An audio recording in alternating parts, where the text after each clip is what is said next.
Pero I think this is, I know it will be a blessing tonight. 7 reasons, magbibigay po ako sa inyo ng 7 dahilan why a Christian, na bagamat ang Diyos ay nangako, maraming mga pangako ang Diyos nung ikaw ay na-save, at babasahin po natin mamaya 7 reasons you may never accomplish something significant. Supposed to be, tayo pong mananampalataya ay ginagamit ng Panginoon. At marami po tayong mga kwento ng katotohanan, mga kwentong real life stories tonight na ginamit sila ng Panginoon in a very, very special way. Yeah. So rise up please and open our Bible. Okay? So Romans chapter 8. Babasa po tayo ng mga verses of the scripture. Romans chapter 8, verse number 37. Gusto ko munang i-lay down ngayong gabi as my way of introduction na walang dahilan para ikaw ay maging isang talunang Kristiyano. Right. Amen. Walang dahilan para ikaw ay walang ginagawa. Right. Walang dahilan para ikaw ay ngayon sasabihin mo, hindi ko kayang gawin. Yeah. Ang sabi sa Romans 8:37, nay, I love this verse. Amen. Amen.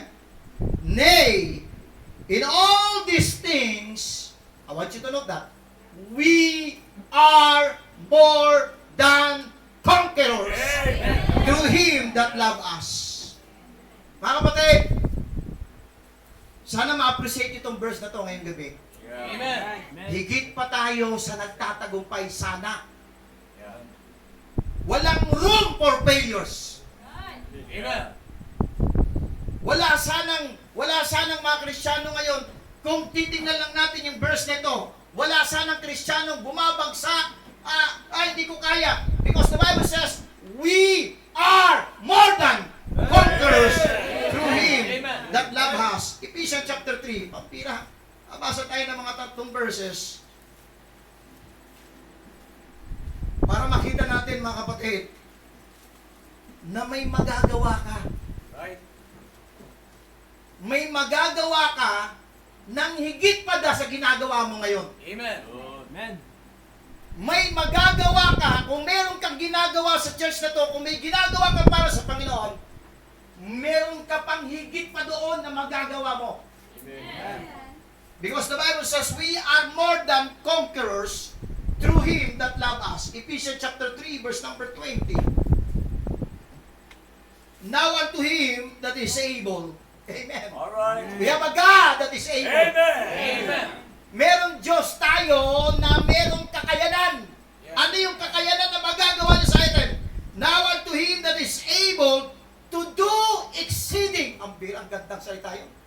To Amen. do exceeding abundantly above all that we ask or think, according to the power that worketh in us. Yeah. Amen. Hira. Ibig sabihin, magagawa natin yung imposible na iniisip mo na hindi mo kayang gawin. Because God, our God is able. Pagka nire-recall ko yung mga nagawa, mga bagay na nagawa ng Panginoon sa buhay ko, sabi ko, paano ko nagawa yun? Yeah. I'm wondering, paano ko nagawa yung mga bagay na yun? Because our God is able to do exceeding abundantly, above all that we ask or think, according to the power that worketh in us. Philippians chapter 4 and verse number 13. Paborito natin itong verse na to, pero basahin natin. Philippians chapter 4, verse number 13. Amen. I can do all, all. Binugan niyo siya ng all. Amen. Hindi sinabing some. All right. I can do all things through Christ which strengtheneth me. Let's pray. Dakilang Diyos, maraming salamat po ngayong gabi for allowing us, O God, to gather in this place. Thank you so much for Pastor Pajardo and the Church of Grace Baptist Bible Church. Salamat po sa mga pastors na narito. Lord, speak to us tonight through your words. Send revival na ito po ang magbibigay sa amin ng burning desire to do more for your glory, O God.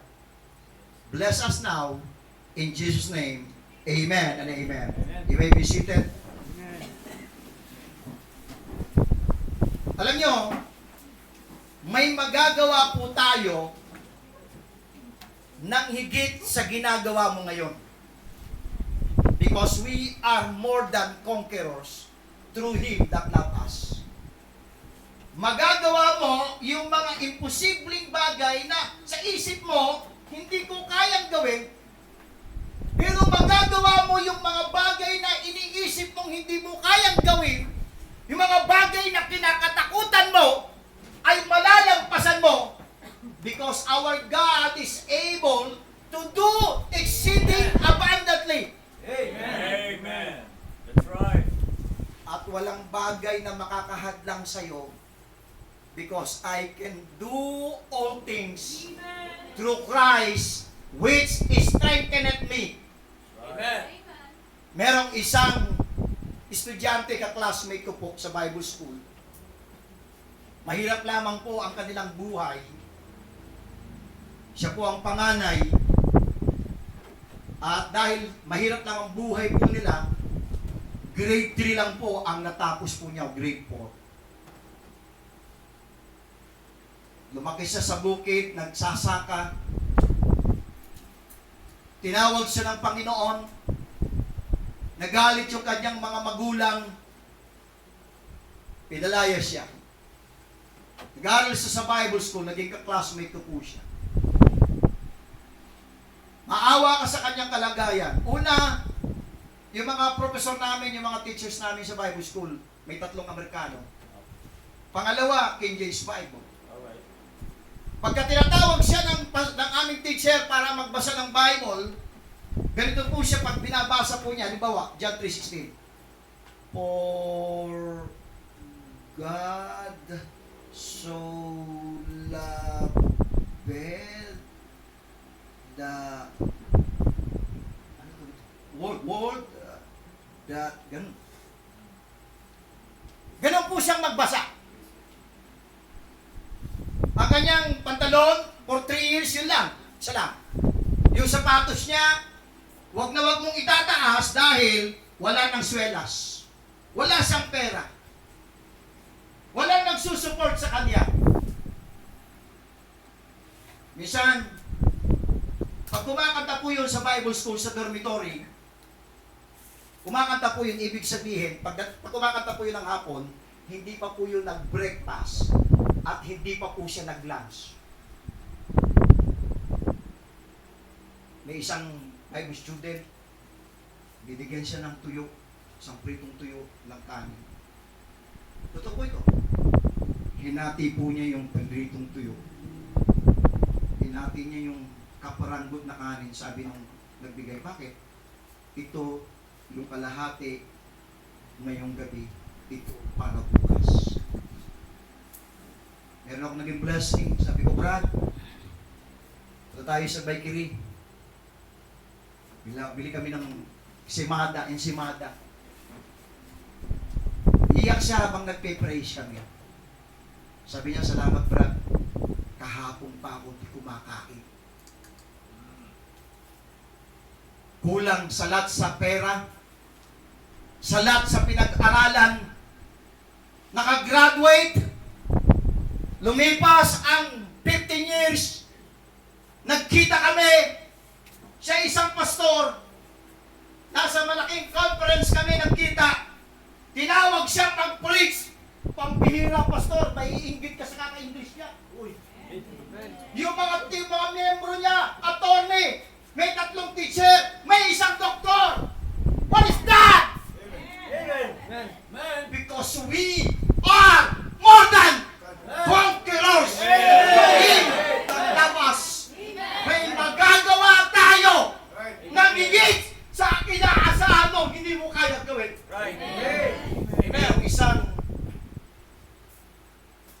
sundalo sa Vietnam, nakatapak ng landmine, sumabog, putol yung kanyang dalawang paa. Balik sa USA, wala siyang ginawa kundi umiyak ng umiyak. Dahil inutil na siya. Nasa wheelchair na lang. Gusto niya nang wakasan ang kanyang buhay. Sabi niya, Kristiyano po siya. Sinisisi niya ang Diyos. Ano pang magagawa ko sa buhay ko? Hindi, nagtando doon siya lagi, hindi siya makausap ng kanyang mga mahal sa buhay. Sinisisi niya ang Diyos. Sinisisi niya ang sarili niya. Sinisisi niya ang lahat ng tao. At sinasabi niya sa kanyang sarili, wala na ako, wala na, I'm useless. Lumipas ang panahon, payat na siya. Discouraged. Nagpahangin siya sa labas. For the first time, lumabas siya sa bahay. Naka-wheelchair. Napansin niya, meron na palang pabrika dito sa malapit sa bahay namin. So, andun siya sa labas ng pabrika. It so happened na labasan ng mga workers doon sa pabrika na yon. Ang dami. Ang dami. So, isang naisip niya, ang dami pa ng tao dito. Tatrabaho. So, kinabukasan, sabi niya sa anak niya, anak, may mga trucks ka ba dyan? Kumuha siya ng maraming trucks. Inabangan niya yung oras ng paglabas doon sa pabrika na yon. At araw-araw nagbibigay siya ng trucks. Alright. Amen. Amen. At yung lumpong yon, nakapag-establish ng isang fundamental Baptist church doon sa Virginia. At ang naging membro niya ay umaabot sa 2,000. Amen. Isang lumpo. You know why? Because our God is able. Amen. Our God is able to do exceeding abundantly. Sometimes, minamaliit mo ka sa sarili mo eh. Sometimes, nagiging negatibo tayo sa ating sarili. Hindi ko kayang gawin ito. Yeah. Mahina ako. Kulang ako sa pinag-aralan. John. Kaya wala kang nagagawang something significant sa gawain ng Panginoon. Abraham Lincoln, one of the greatest president ng Amerika. Bawat take niya ng bar exam, bagsak. Take na naman ng exam, bagsak. Bagsak ng bagsak. Ilang beses po siya nag-fail. Pero nagsumikap siya. Hanggang sa nakapasa siya. And he became one of the greatest president in USA. You know why? Because I can do all things through Christ which strengtheneth me. Amen. Kung hayaan lang natin ang Diyos gumawa sa buhay mo, kung hayaan lang natin ang kapangyarihan ng Diyos kikilos sa buhay mo, Alright. Amen.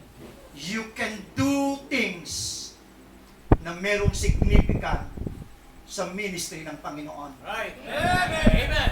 Pero ngayong gabi, 7 reasons why you never accomplish. Bakit may mga Kristiyano ay hindi po nakagagawa accomplish something significant. Ito po yung binasa natin.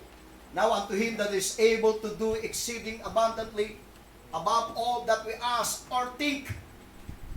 Ang Diyos ay able na gawin ang isang bagay doon sa hinihingi mo. Alam nyo, more than doon sa iniisip mo, hihigitan pa ng Diyos yun. Yeah. Oo. More than doon sa inaasam mo, hihigitan pa ng Diyos yun. More than doon sa kaya mong gawin, hihigitan ng Diyos yun.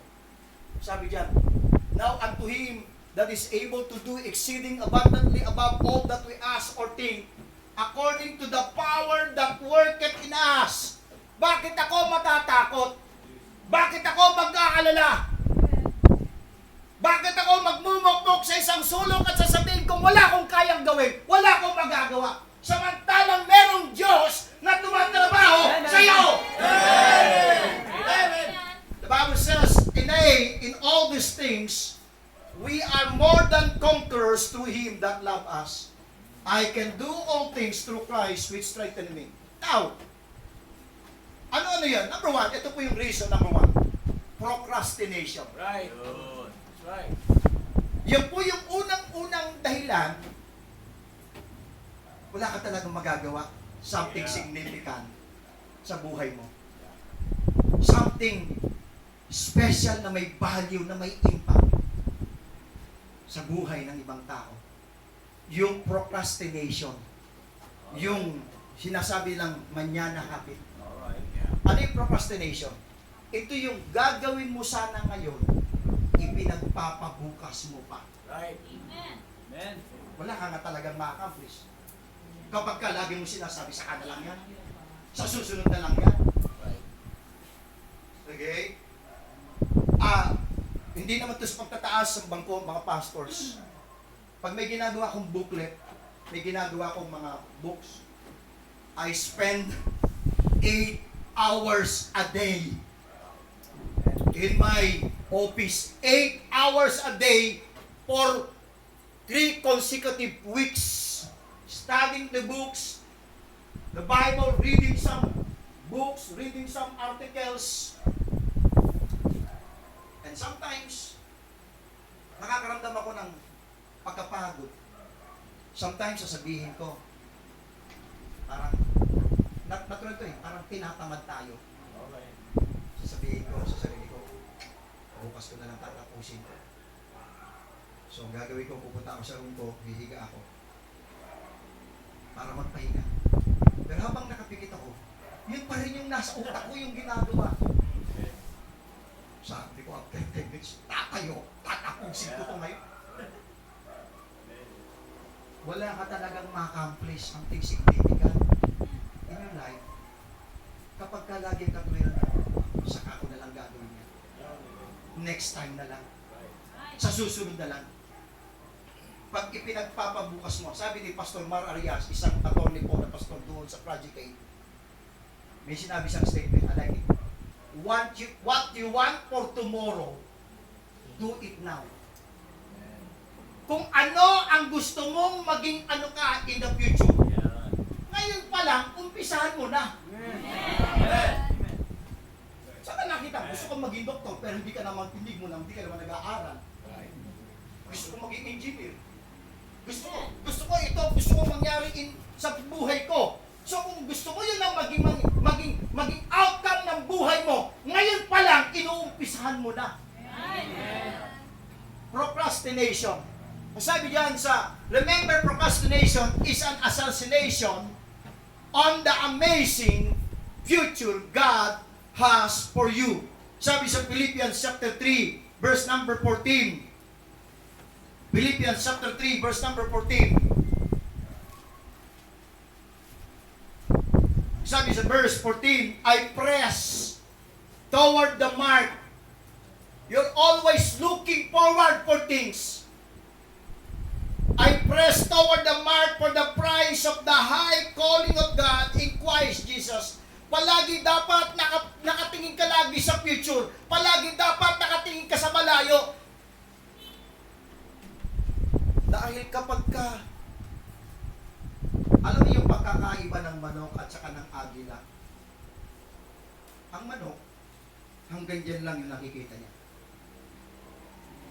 Yung agila, habang tumataas siya, lumalaki ng lumalaki.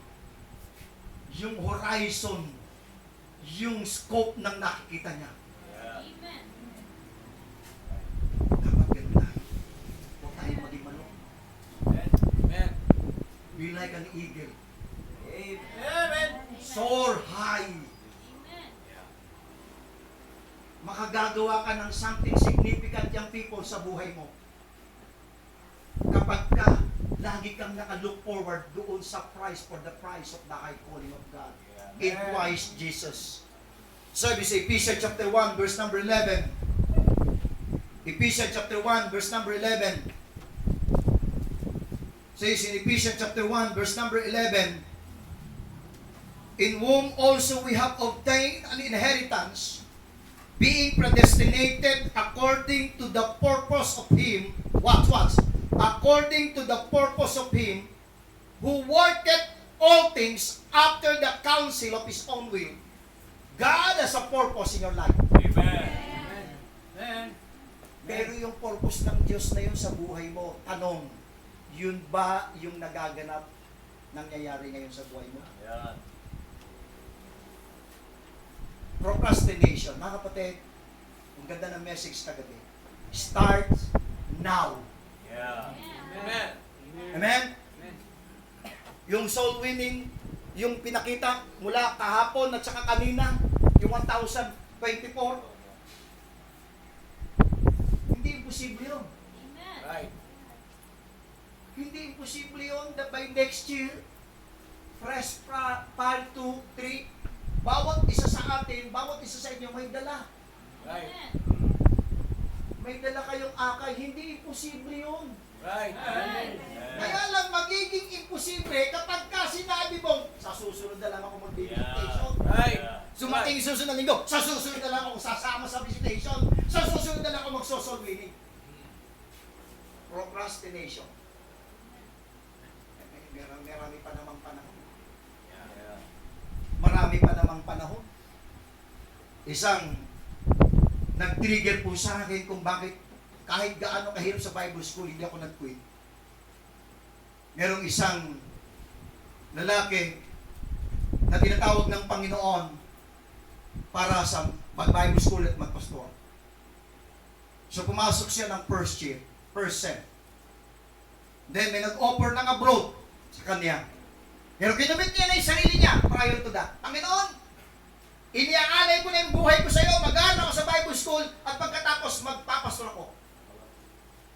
After one sem, sabi nung kanyang kaibigan, abot tayo. Alam naman makaipon ka. Sunday, sabi ng Lord, saka na lang ako mag-aaral. Mag-a-abroad na lang muna ako. Nag-apply. Nasangla yung mga kagamitan sa bahay. Nasangla yung lupa. Here's the problem. Na-peke ng agency. Peke pala. So, ito na naman siya, iyak-iyak sa ngayon ng sabi. Panginoon, patuwarin mo. Talagang kanuwaban mo talaga. Maglingkod ako sa iyo. Magpapatuloy na ako. Oh, nag-enroll siya ng second sem. Second sem. Nakatapos siya ng first year. Pagkatapos ng first year, siyempre second year. Open na naman. Pinsan niya ito. Pinsan! Abot ka para makabawi ka. Totoo na to. Kasi galing sa sapon eh. Sabi, Lord, sige na, Panginoon. Sa susunod na lang, may time ako dyan, Panginoon. Apply. Totoo talaga. 1 week before ng kanyang flight sa Saudi, papasyal siya sa kanyang pinsan. Nakasakay sa tricycle. Nabangga yung tricycle. Hindi man lang nasugatan yung driver. Pero siya, 3 buwan, comatose. Paggising niya, puro bakal ang kanyang paa. Iyak-iyak siya. Ngayon, pastor na siya. Kaya lang, tawagin natin si Pastor. Aantay mo pa bang ganun ka? Para sumunod sa Panginoon? Ha? Kapatid? Ha? Aantay mo! Ganun siya ngayon. Alam niyo bakit? Yung salitang, next time na lang. You will never and never accomplish something significant in your life. Kapag ka lagi kagawin, sa kanila. Right. Sa kanila. Next time na lang. Mag-start tayo. I-commit natin ang buhay natin sa Panginoon. Gawin na natin. Do it now. Amen. Amen. Number 2, reason why you never accomplish something significant in your life is you are allowing your past to identify you rather than Christ to identify you. Right. Alam niyo kung bakit maraming Kristiyano hindi makaungos man lang sa kanyang buhay? Alam niyo bakit? Nabubuhay siya sa nakaraan. Ayun. Yeah. Meron kaming isang miyembro sa Marikina po. Sabi ko sa misis, napaka-faithful ng misis at kanyang tatlong anak. Sabi ko, gusto ko ma-meet ko yung mister ko yung misis kasi tagal na kayo nag-aatin. Huwag na lang, pastor. Kasi lagi siyang lasing. Dumalo ako sa Marikina. Nakita ko yung isang gusgusing lalaki. Parang kung itatabi mo sa isang taong grasa, papagkakamalan mong pulubi. Pasuray-suray. Tapos, andun, sabi ko, good evening po, Brad. Hindi ako pinansin. And I found out, graduate po siya ng engineering. Ang problema, hindi niya nakasundo doon sa kumpanya kasi magiging supervisor na siya eh. Mapopromote na sana siya. Kaya hindi niya nakasundo yung mataas sa kanya dahil pride siya noon, pasado sa mga kayabang, nag-resign siya. Ang problema, nung pag-resign niya, wala na siyang napasukan. At umabot ang 15 years na wala siyang trabaho. At palagi niyang sinisisi ang sarili niya. Sasabihin ng asawa niya, engineer ka pa naman, bakit hindi ka magtrabaho? Alam niyo kung bakit hindi siya makabangon? Bakit hindi siya makagawa ng something significant sa buhay niya? Alam niyo bakit? Lagi siyang nakatikim 15 years Right. ago. Yeah. Sometimes, bakit hindi tayo makagawa ng something na may impact? Kasi lagi tayo nakatingin doon sa failure natin. Right. Past failures, past mistakes, mga bagay na nagawa natin na pagkakamali sa ating buhay. At dahil marami tayong failures in life, in the past, natatakot tayo ngayong makbang dahil nag-aalam tayo, baka mag-fail tayo ulit. Alright. And because of that, maraming Kristiyano na nabubuhay sa nakaraan. Right. Huwag mong hayaan ang nakaraan mo ang aagaw para sa future mo. Amen. Amen. Amen. Amen. Dahil ako naniniwala ko na gaano man kasama ang nagawa mo in the past of your life, I still believe na may magandang future ang Diyos sa'yo. Amen. Amen. You are allowing your past to identify you rather than Christ to identify you. Philippians chapter 3, verse number 13. Philippians chapter 3 and verse number 13. Brethren, I count not myself to have apprehended, but this one thing I do. Come on, get this verse. Yeah. But this one thing I do, Alright. forgetting those things which are behind, Amen. forgetting those things which are behind, ang ginagawa natin, minsan kayo mag-asawa, bakit ang haba na ng panahon? Alam niyo yung problema ng mag-asawa, ito eh. Nag-away sila ngayon. Away kayo. Nagbati kayo ngayon. Tapos, sa susunod na araw, mag-aaway kayo. Ano yung pinagawa niyo? Yung nakaraang pinagawa niyo. Isang taon na, tuwing mag-aaway kayo, lagi niyong inuungkat yung nakaraan. Nakakarinig ba yung mga asawa? Nakakarinig ba? Nakakarinig ba? Ikaw kasi, ikaw kasi nung nakaraan kasi, ikaw kasi.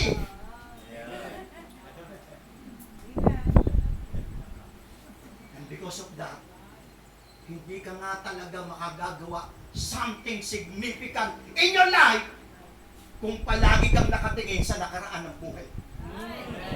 I will give you the best example in the Bible na I was really amazed. I have a preaching, Bathsheba from failure to honor. Si Bathsheba, alam natin na nagkasala po siya kay David. Nakakamit po sila ng adultery. Nung nakita ko yung buhay ni Bathsheba, may asawa po si Bathsheba. Sino yun? Si Uriah. Isang magiting na sundalo ni David. And yet, kinuha siya ni David, nagkaroon ng immoralidad sa kanilang galawa, at nagbunga yung kanilang kasalanan. Sakit siya. The consequence, namatay yung kanilang anak. Ano pa yung consequence? Si Uriah, pinapatay ni David. Pero as I look at the Bible, nung gumagawa ko ng mensahe sa life ni Bathsheba, let's turn to Matthew chapter 1. Matthew chapter 1. You will appreciate this verse. Sa lineage po ni Jesus Christ,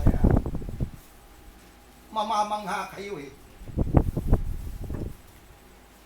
Pag tinrace mo kung saan lahi galing si Jesus Christ, tinrace po the book of the generation, verse 1 of Jesus Christ, the son of David, the son of Abraham. Abraham, so galing po si Jesus Christ kay Abraham. Abraham begat Isaac, etc., etc. Verse 6, watch! And Jesse begat David the king, and David the king begat Solomon of her, kanina siya? Si Bathsheba, that had been the wife of Uriah. Oh, Wow! Amen. Isang makasalanang babae na nakukumit ng adultery ay napabilang sa linya ni Jesus Christ. Amen. Pira. Amen. You know why? Hinahanap ko na kanina eh. Kanina lang nag-spark yung kay Bathsheba sa akin. Hinahanap yung verse na si King Solomon lumuhod sa kanya. Nag-bow down.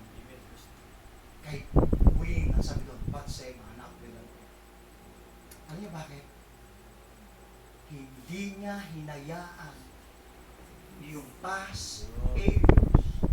Hindi niya pinahintulutan yung nakaraang pagkakamali niya sa buhay niya.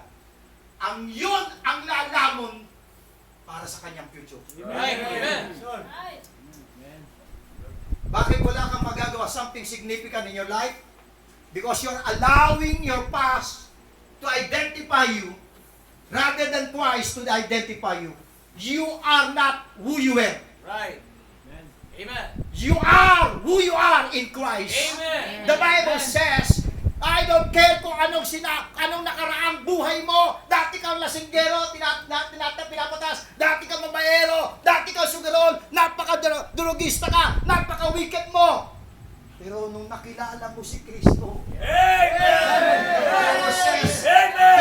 therefore, Yeah. if any man be in Christ, All right. he is a new creature. All things are passed away. Behold, all things are become new. Amen. Huwag mong intindihin yung sinasabi ng mga dati mo. Yeah. Right. Amen. Dati ka lang kita, dati ka. Merong isang mag-walk sa Bulacan. Napakasama po ito na lalaking ito.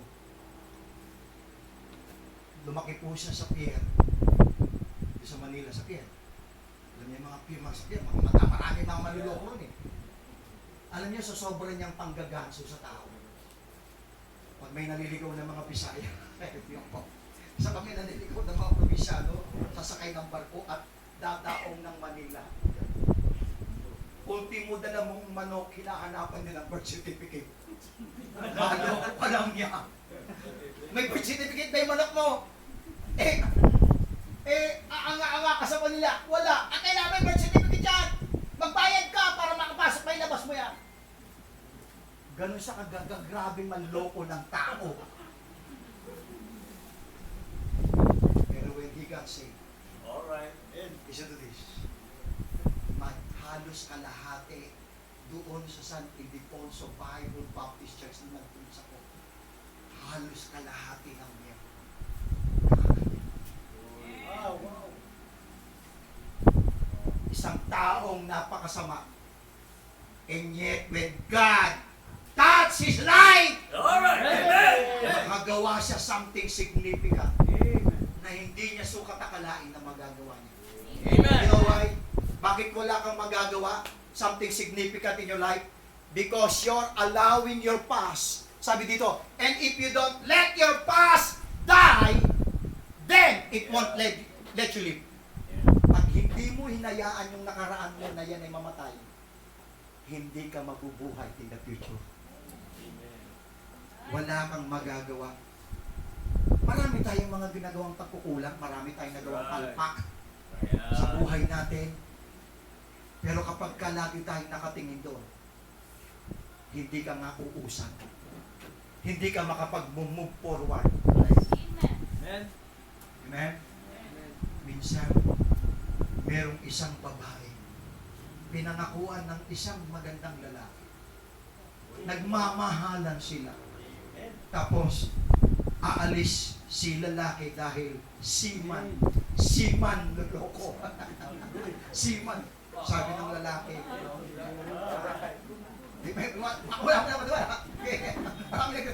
Sabi ng lalaki, antayin mo ko dito sa pangpang at babalikan kita. Isang taon ang lumipas. Bawat umaga, si babae ay nakatingin sa lalaki. Ayun o. Inaantay si lalaki. Ayun! Isang taon, 2 taon, 3 taon, 4 na taon, 5 taon, 6 na taon, hanggang 10 taon. Nakita siya ng isang lalaki. Bakit kaya laging malungkot itong babae ito? Na-develop, nagmahalan, at pagkatapos sila ay pinasal at nagkaroon ng anak. Dumating si Siman. At pagkatapos, sabi niya, bakit ganyan ang ginawa mo sa akin? Ang sabi ni babae, bakit nasaan ka nung panahong kailangan kita? Amen. Si Sharon yan. Amen. Amen. Si Mami. Huwag nating hayaan ang nakaraan Amen. Break up. na yun ang hahawa at pipigil sa tagumpay Yun. na Amen. ibibigay sa iyo ng Diyos. You are allowing your past to identify you rather than Christ to identify you. Number 3, you are more obsessed All right. with what others think about you Ayun. rather than what Christ thinks about you. Amen. Ito ang problema, wala kang ma-accomplish something significant sa buhay mo kapag iniintindi mo yung sinasabi ng ibang tao sa iyo. Yan. Alala ko yung dalawang matamay. Ewan ko kung alam nyo ng kwentong ito, dalawang matama. Eh dahil malayong lalakbayin nila, sumakay silang dalawa sa kabayo. So nakasakay sila. Pagdaan nila doon sa unang taon na dinaanan nila, ito ang mga sinabi ng mga tao doon. Ang bihira naman itong mag-ama na to. Hindi na naawa sa kabayo. Silang dalawa pa nakasakay. So narinig nung anak. Sabi niya, Pa, ako na lang ang bababa, ikaw na lang ang sumakay. Kasi yun na kasi, hindi nila sinasabi ng tao eh. So, naglakad si bata, si tatay nakasakay. Sumunod na taon, may sinabi pa rin yung tao. Sabi ng mga tao, pambihirang tatay yan. Pinapabayaan yung anak. Siya nakasakay, tapos yung anak niya pinaglalakad. So sabi ng tatay, anak, ikaw na lang yung sumakay, ako na lang ang bababa. So gano'n. So dumaan na naman sila sa susunod na taon. Ito na naman ang comment ng taon na yun. Pambihirang anak yan. Hindi na naawa sa tatay. Siya nakasakay, tatay niya naglalakad, ang tanda-tanda na nga.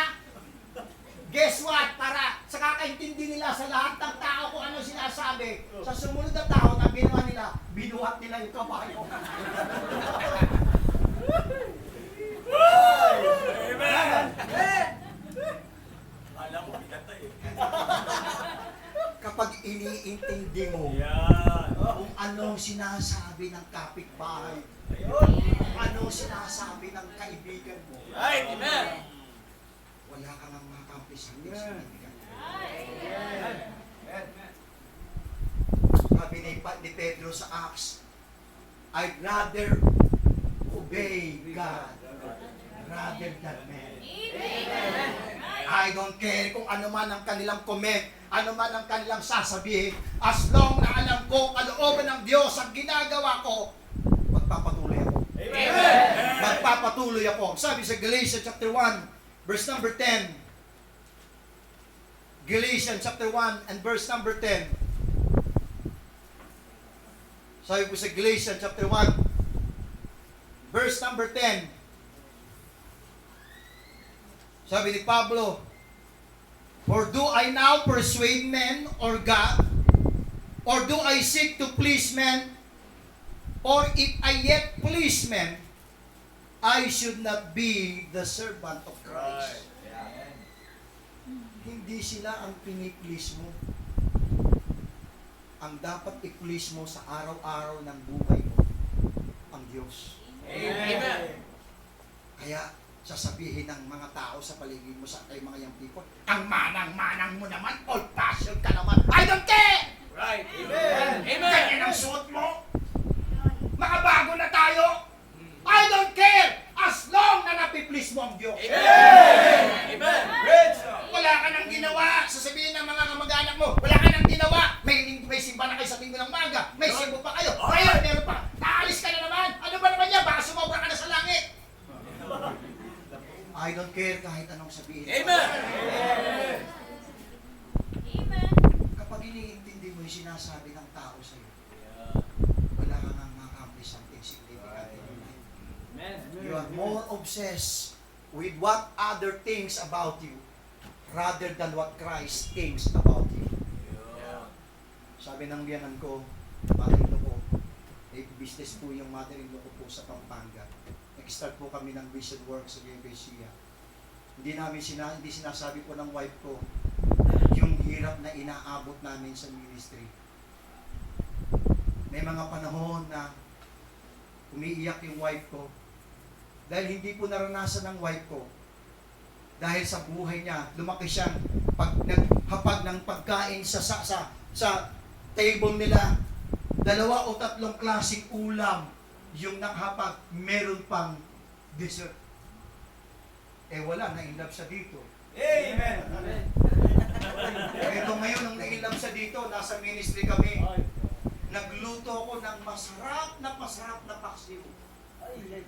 May luya, may sibuyas, may asin, may bensin, at may tubig.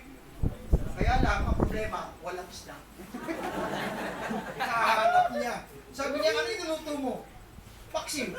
Asan yung isda? Imagine mo na lang. Gamitin mo na lang imagination mo.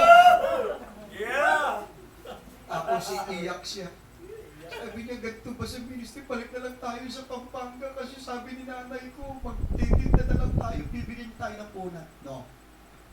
Amen. Magpapatuloy tayo sa ministry. Amen. Amen. Kapag iniintindi mo yung sasabihin ng iba, wala ka nga ma-accomplish ang significant sa church na ito. Amen. Amen. Number 4. Ma'am? Amen. You do not understand that the fact that God's Holy Spirit lives inside of you. Mga kapatid, kung maunawaan mo lang na merong nananahan na banal na espiritu sa iyo, the moment na ikaw ay nag-believe, you were sealed with that Holy Spirit of promise. Yeah. He lives in you. Sabi doon, may Kristo na nabubuhay sa puso mo. He lives. He lives. He walks with me and talks with me along life's narrow way. Amen! Bakit ako matatakot para sumunod sa Panginoon samantalang sa bawat sandali, sa bawat segundo ng buhay ko, kasama ko rin siya. Amen! Yeah. Pabira. Nakalimutan mo na merong makapangyarihan Diyos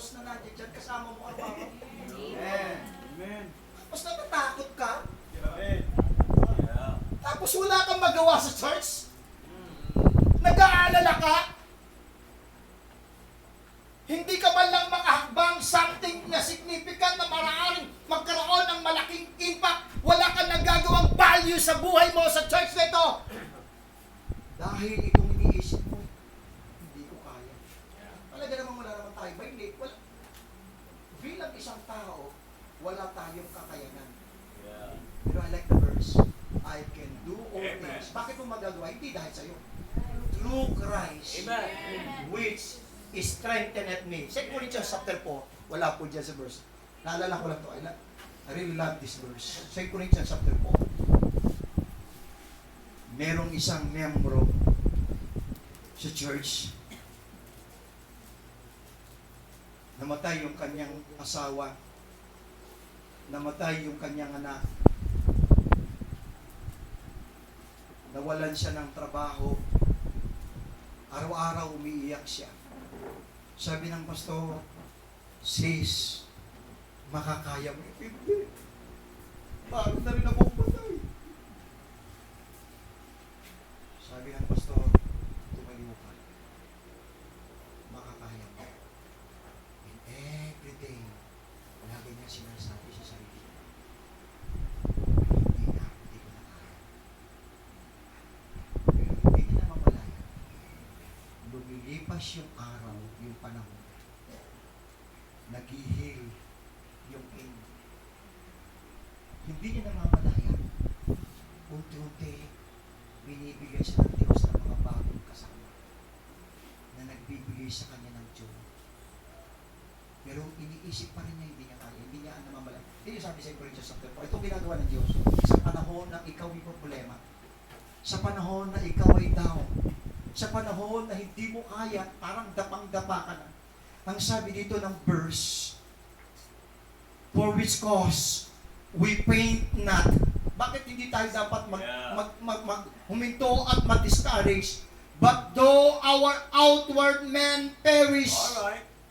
yet the inward man is renewed day by day.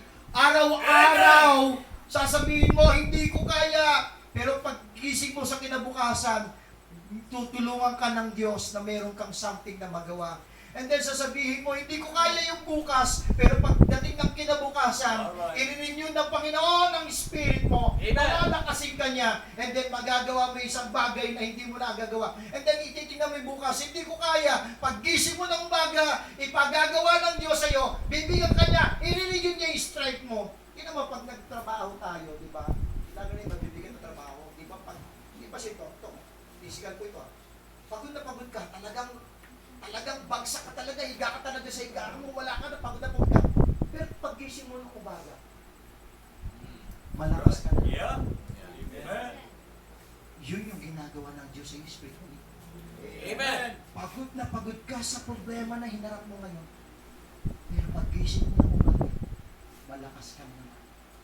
Amen. Amen. Because God is renewing us day by day. Amen. Amen.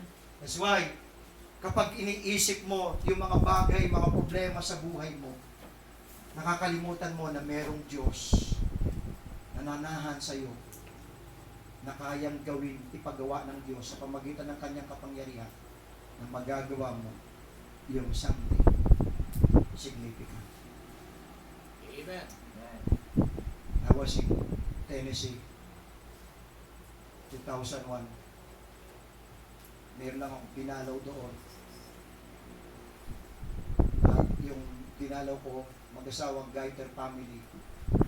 Kasi nakatulong po sila ng mahabang panahon sa amin, hindi ko sila kilala. Hindi ko kilala yung dalawang mag-asawa na yun. Hindi ko alam paano nilang nalaman ng pangalan ko. So hinanap ko sila sa Tennessee. Tapos nakilala nila ako, sinundo ko, sabi niya, bukas, Sabado nung nag-big kami. Sabi niya, bukas may revival po yung church namin. So, minute ko yung pastor niya, Sabado ng gabi, kumain kami ng dinner sa isang restaurant sa Tennessee, sa isang magandang restaurant. Kaya lang, alam mo naman, pag pinapa-order, anong alam ko doon sa mga orderin ko? Ang alam ko lang, pinakbit, nilaga, adobo. Binigyan ako ng menu. Sabi ko sa babae, tali na lang po order. baka ako nag-over ko. So, dumating yung pastor, nakalala sa akin. Sabi ng pastor, sabi niya, hindi ko pa nakikita yung church ha. Sabi ng pastor, I'm glad that you hear in the ears. Sabi niya, pasensya ka na, bukas meron kami guest speaker kasi may revival sila eh. May guest speaker kami, may revival kami, so hindi kita ma-accommodate. Sabi niya sa pulpit. Sabi ko, it's okay. Okay, no problem. So Sunday morning, natid ako kasama ko yung gaiter, mag-asawang gaiter. Punta kami sa church, Victory Baptist Church. Wow! Kasing laki ng Araneta Coliseum. So, yung parking lot parang SM, yung harapan parang SM. Alam niyo attendance? 4,000 people. Doon ako, biglang ulap pa siya. Sabi ng pastor, by the way, we have a Filipino friend here. Where is he? Andun ako sa dulo. Sabi ng gaiter, ikaw. Come over here, brother. Lalakad ako. Nanginginig ako eh. Nangatugap si 4,000, puro puti. Wala mo lang makita Pilipino. Tinawag ako sa stage. Pag-akat ko sa stage, nangangatog yung tuhod ko. Na hindi ko alam, maintindihan ko na nalalamig. Sabi sa akin ng pastor, come on, brother. Preach. Grabe. Hindi ko nga sukat akalain pa paano sana ako humuhugot ng mga English na oras din eh. And I preach. Amen. And every time na nag-iisip at nagpa-flash sa isip ko yun, sabi ko, hindi ko sukat akalain na dadalhin mo ko sa isang bansa Amen. na makapag-preach sa 4,000 attendance. Tapos mga puti pa, tapos English pa sasabihin ko. Baloktot na baloktot ako, harap ako English ako. Hindi ko alam kung paano ko nakapag-preach ng straight English. Sorry. Let's open our Bible this morning and I'm going to preach about hinder me not. Hinder me not. So, talagang pagkatapos ng invitation, grabe. Iyak ako pa sa. You know why? Dahil may Holy Spirit. Amen. Nasa iyo Amen. na kayang gawin at imposibleng bagay Amen. na hindi mo kayang iniisip na magagawa. Yeah. You know why? Because itong problema, bakit hindi ka makagawa something significant in your life? You do not understand the fact that God's Holy Spirit inside of you and has gifted you and is calling you to do something greater than you could ever imagine. Amen. Amen and amen. Yeah. And then number 5, you are afraid. Yeah. All right. Alam mo, kapag ka laging umiiral yung takot sa'yo, pag-aalala, wala kang ang ma-accomplish something sa buhay mo. Yeah. Hindi mo talaga ma-accomplish yung goal mo sa buhay mo. Kapag ka lagi mo sinabi, takot ako, hindi ko kaya, wala ko. Naalala ko nung ako'y bata pa. Siguro grade 4 ako noon. Sa Pampanga, andun yung kapatid kong bunso, pinsan ko, kuya ko, saka uncle ko. Pare-pero nga mga bata. Okay? Yung kuya ko, si Kuya Rudy ko, siguro mga first year high school, siya ang pinakamatanda. Yung bunsong kapatid, grade 4 ako, grade 3 siya. Yung pinsan ko, grade 3 din. Yung uncle ko, grade 3. So, ako ang pangalawa sa pinakamatanda. So, pagkatapos sa bundok, umulan ng malakas. Idadaan kami sa isang valley na nung dumaan kami, yung agos ng tubig hanggang dito, pasok. Dito ko. Ang lakas! Ang lakas ng agos. So, dumaan muna yung kuya ko. Pagdaan, napapagano'n siya. Napapagano'n, tinipigil niya. Pagdaan siya. Habang pinagmamasdan ko, natatakot ako. Ang dami na naglalaro sa isip ko. Hindi ko kayang tumawid. Baka matumba ako, malulunod ako. Nag-imagine na ako na nakaburol, hanggang sa nakaburol eh. Habang pinagmamasdan ko yan, dumaan ngayon yung kapatid kong bunso. pinsan ko, nakadaan. Dumaan yung uncle ko, nakadaan. Sabi ng kuya ko, ikaw na. Hindi. Tapos, sige, subukan mo. Pag ganun, ayoko. Sigaw na sigaw, andyan yung magatsa sila ng kahoy, pumutol ng kahoy. Pagkatapos, sige, hawakan mo. Pagkatapos, pag tinatin ko, ayoko. Maggagabi na, pastor. Yung agos ng tubig dito, hanggang dito na siya. Hanggang dito na siya. Laging negatibo yung iniisip ko. At yung negatibo na yun, nagkikreate ng takot sa isip ko. Pag dumaan ako, matutumba ako, maaagos ako, mag-uumpog-umpog ako sa mga bato, magululod ako, at sa dulo, pagkay ako. Ganun ang iniisip ko. Nakagos agad ako. Kaya, takot na takot ako. Sabi ng kuya ko, gabi na! Iiwanan ka namin! Nung nakita ko silang malayo na, alam niyo ang ginawa ko, tumakbo ko ng mabilis at nakatawid ako! Amen. And sometimes, may ipinapagawa ang Diyos sa'yo. Hindi mo magawa, natatakot ka kasi. Natatakot ka na baka ganitong mangyari sa akin. Pag nag-aral ako sa Bible school, baka paano, pag nagpastor ako, baka pag ito, yung babae, nagsabi ng babae, yung asawa, sabi ng lalaki, magpapastor ako, paano tayo? Paano kakain natin? You will never accomplish something significant in your life kapag ka lagi kang takot. Ang sabi sa Isaiah chapter 41 verse number 10. Isaiah chapter 41 verse number 10. Ang ganda ng verse na to.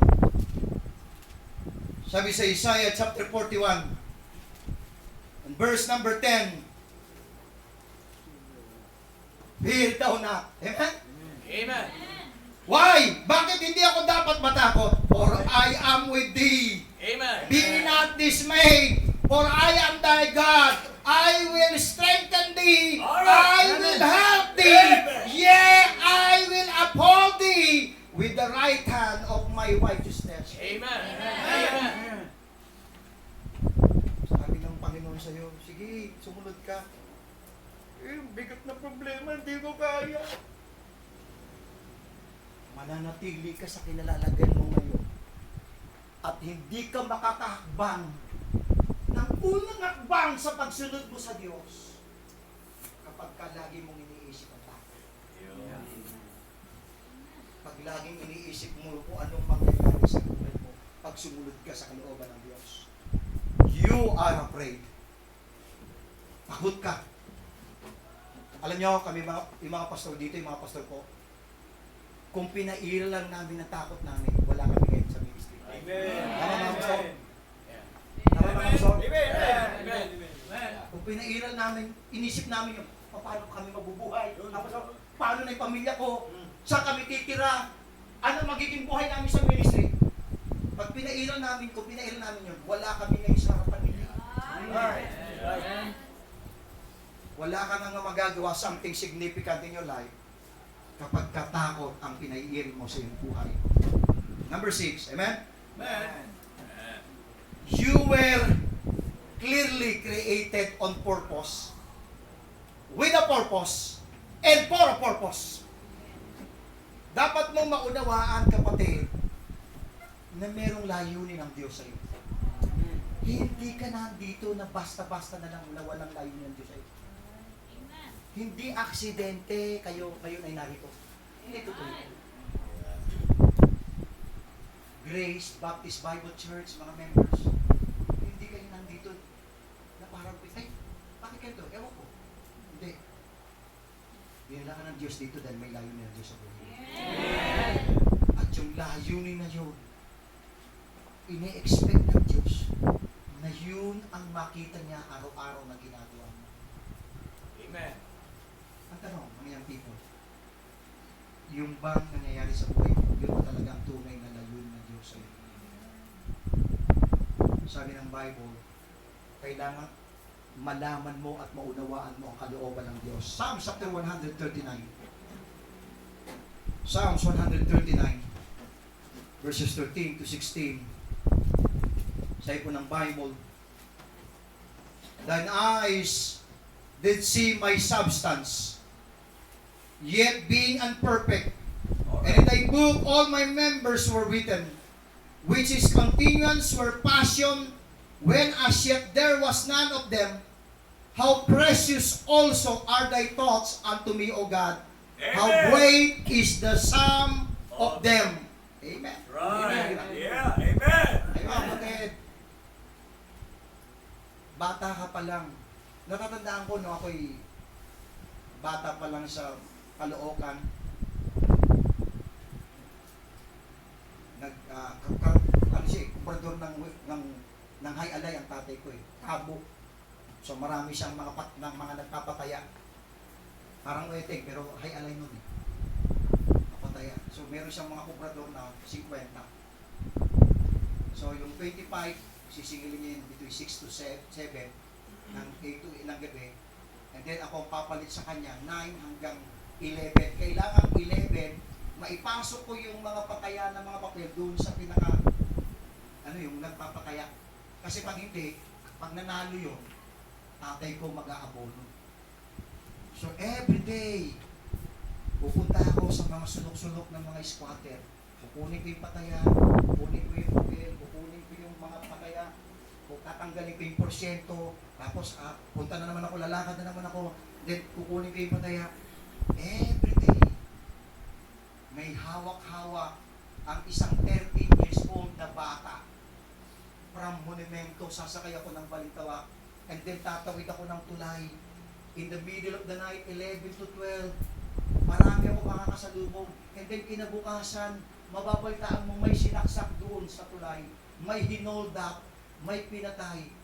Every time na nire-recall ko yun, Alright. hindi talaga pinahintulot Amen. na mamatay ako dahil may tanong. Amen. Amen. Right. Amen. Alam niyo kung bakit hanggang ngayon buhay ka pa? Alright. May plano pa kasi ang Diyos. Amen.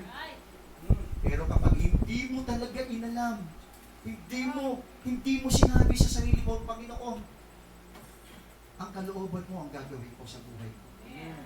Ang layunin mo ang gagawin ko sa buhay ko. Pag hindi mo ginagawa kung ano layunin ng Diyos, you will never accomplish something Right. significant dito sa church na to. And then last, number 7. Amen? Tapusin na natin to. Yeah. Dahil pag hindi ko tinapos to, babangon si Fernando po Jr. ngayong gabi at sasabihin niya sa akin, inumpisahan mo, tapusin mo. Amen? Kaya tapusin na natin to. Amen. Dahil pag hindi natin tinapos to, hindi tayo matatapos. Yeah. Number 7. Last. Why you will never accomplish something significant in your life? Because you are obsessed with things that have zero significance Yeah. when it comes to eternity. Alam nyo, ang tao, ang mga Kristiyano ngayon, sa sobrang makabagong panahon, na-engross na yung ating sarili sa mga bagay, sa mga material na mga bagay. Kayo mga young people, paggising mo sa umaga, imbis na Bible ang bubuksan mo yung Facebook mo, Right. at maghapon, at kung ano-ano mga kamunduhan, handong ka sa computer. Wala ka ng panahon para sa mga bagay Yeah. na spiritual. Right. Palagi na lang paggising mo sa umaga, material na isip, magkakapirahan, na hindi man lang sumasabi sa'yo, kumusta na yung church? Right. Alright. Come on. Ano na kaya nangyayari sa church? Makapunta nga para makita ko kung ano na naman ang pwede kong magawa. Amen. Yeah. Sabi sa 1 John chapter 2 verse number 17. 1 John chapter 2 and verse number 17. Sabi sa 1 John chapter 2 and verse number 17.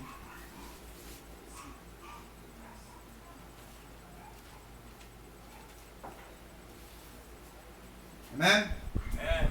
And the world passeth away, Alright. and the last thereof. But, But he that doeth the will of God abideth forever. Amen. Ito sa akin lang ito, hindi to doktrina, no? Baka kasi baka ma-misinterpret niyo ako sa sasabihin ko mga pastors. Pag pumunta po kayo sa office ko, kailanman hindi niyo makikitang naka-display Bachelor of Theology, Masteral, hindi, muting lang mga doctorate. Hindi mo makikita yung anumang mga certificate na naka-display sa office. You know, bakit ayaw kong display? Kasi nagkikreate ng pride. I just want to be a servant. Amen. Gusto ko nandiyan ako sa baba. Mahirap kasi pag nasa taas ka.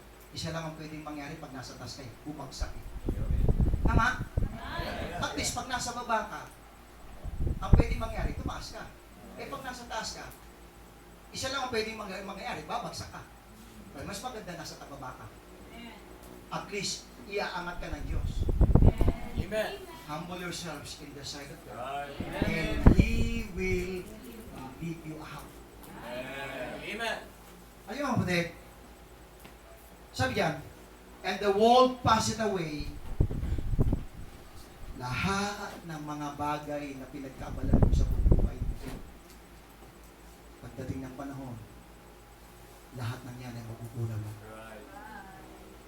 Bahay mo, sasakyan mo, lahat ng mga certificate na ginugol mo ang buong buhay mo doon sa mga bagay na yun. Lahat ng yun ay mawawala. Amen. Sabi niya, but he that doeth the will of God Alright. Amen. abideth forever. Amen.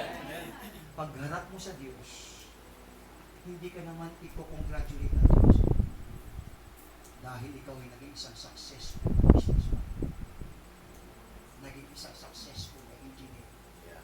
naging isang successful na doktor, naging isang successful na ano pa mang bagay, success na na-accomplish mo dito sa mundo.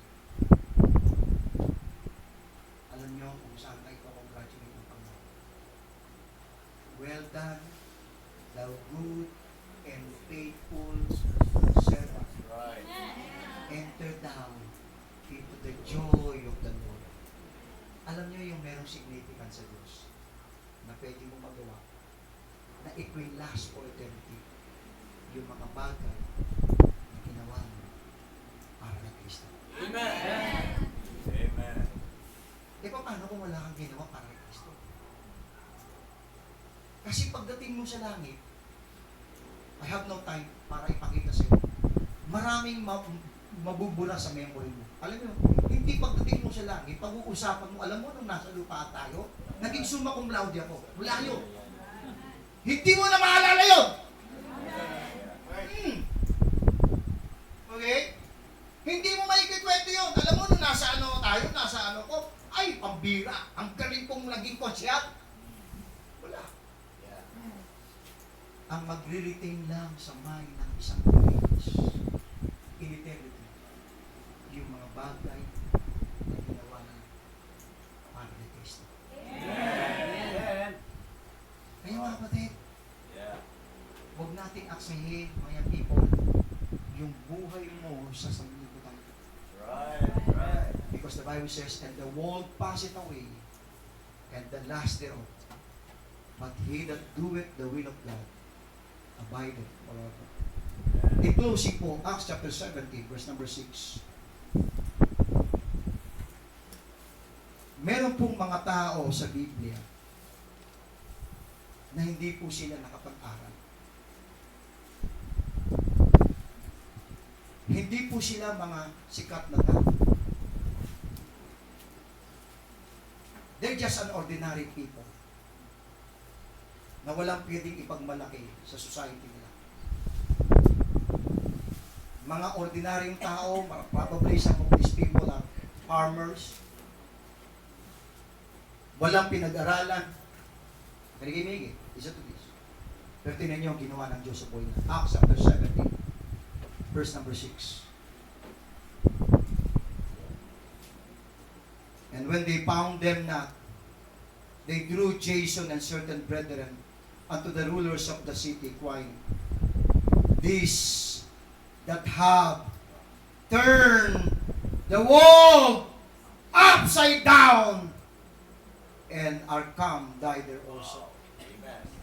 May mga ordinaryong tao sa Bible.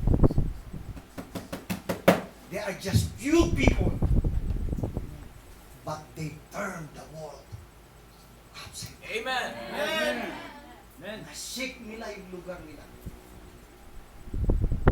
Tanong, mga members ng Grace Baptist Bible Church, nararamdaman ba ng malita ang presensya ng church na?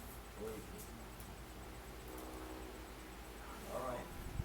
Meron bang something na impact na ginagawa kayo? Something na na mapapansin kayo ng mga tao sa paligid niyo? Tandaan niyo, sabi ng Bible, nay, in all these things, we are more than conquerors through Him that loved us. Yeah. Bakit hindi mo ngayon sabihin sa Lord, Panginoon, Lord, tatapusin ko na yung mga bagay na hindi ko kaya gawin. Hawakan mo yung buhay ko. At handa na akong humakbang. At hahayaan kong kikilos ka sa buhay ko. At hahayaan kong gumawa ka ng something na merong impact, na merong value sa church nito. Let's bow our head, close our eyes. Dakilang Diyos na makapangyarihan po sa lahat. Panginoon, mangusap kayo sa inyong mga anak sa gabi nito. Speak to us tonight, Lord. Mga kapatid, mga young people, ano ang ginagawa mo sa buhay mo? Meron ka ba ngayong gabi na desire na, Lord, gusto kong gamitin mo ang buhay ko. Gusto kong magkaroon ng significant yung buhay ko. Gamitin mo yung buhay ko. Meron ba ganun ang desire niya? Let me see those hands. Come on. I will pray for you. Let me see those hands. Meron kayong desire na gamitin ang Panginoon buhay niyo? Come on. Come on. God bless you. God bless you. Come on. Meron akong desire. Evangelist, I have a desire. Come on. God bless you. Come on. God bless you. Come on. Let me see those hands. Meron ka bang ganung desire? Sino pa? God bless you. Come on. Sino pa po? God bless you. Come on. Meron ka bang desire? Lord, gusto kong gamitin mo ang buhay ko. Tatapusin ko na ngayong gabi yung panahon na wala akong ginagawa para sa ministry mo. Bakit hindi ka lumapit sa Panginoon at manalangin ka? Come on. Huwag kang mahiya. Step down. Mayo ka dyan sa kinakatayuan ng pinagpo mo. And pay forward and talk to God. And ask God, say, no, come on. May kutso ka. Come on. Pastor,